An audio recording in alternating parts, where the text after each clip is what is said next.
দিয়ে উঠে ওই যে মেন রোডে উঠে যাবো।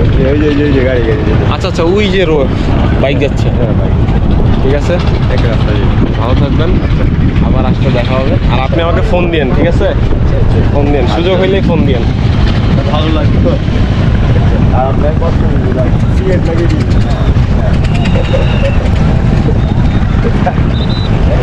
আচ্ছা, আমরা হচ্ছে যে ভাইয়ের বাসায় ছিলাম, ওনাকে নদী পার হওয়ার পর বিদায় দিয়ে দিচ্ছি, কারণ উনি হচ্ছে ওদিকে সম্ভবত বালুর